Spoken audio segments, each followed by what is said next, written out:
Napagmasdan ng naglalakad na babaeng yan. Galing na siya dun sa kabilang bahay. Tapos ngayon pumasok ulit siya sa kabila.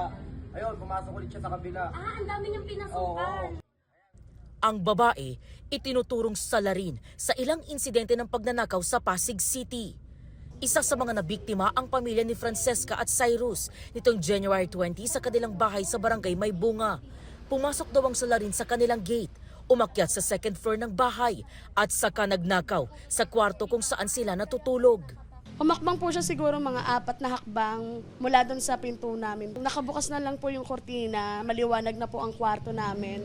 Nagkakapa po ako ng cellphone, wala na po akong makapa. Hanggang sa pinalabas ko po yung asawa ko, nakita niya po yung wallet namin, wala na pong laman.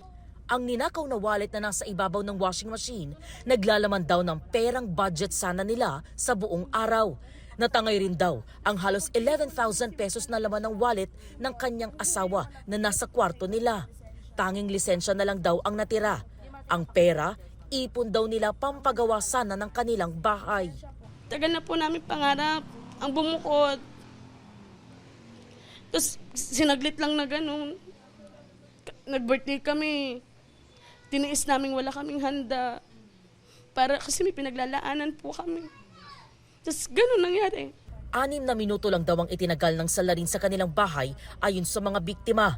Matapos mai-report sa barangay at mai-post ng pamilya ang insidente, lumabas ang ilang na biktima rin umano ng salarin. Sa CCTV, kita ang babae na tumingin pa sa kamera bago nagtakip at naglagay ng bimpo sa kanyang ulo. Matapos ilang beses nag-doorbell, pumasok siya sa bahay. Kinuha ang isang bag na tinangay palabas ng bahay. Nakapambiktima rin umano ang salarin sa Taytay Rizal. Nanakaw raw ang pera na pambayad daw sana ng biktima sa upa sa bahay. Nahulikam din ang salarin sa Santa Cruz, Maynila. Tila may kausap siya sa cellphone at maya-maya pumasok na sa isang bahay. Cellphone po, tapos yung cash, nasa 70K po. Bali, nasa unan po kasi, nasa ilalim ng unan ng mama ko, yung bag niya. Tapos pagbukas, paggising niya po, nasa harap siya na kagad yung bag niya. Tapos bukas na wala na yung pera niya, pati yung cellphone. Para pong dayo po yan kasi parang di sa aming pamilyar yan dami na bibiktimang lugar. Yung suspect na po yun, dapat mag-ano na po kayo.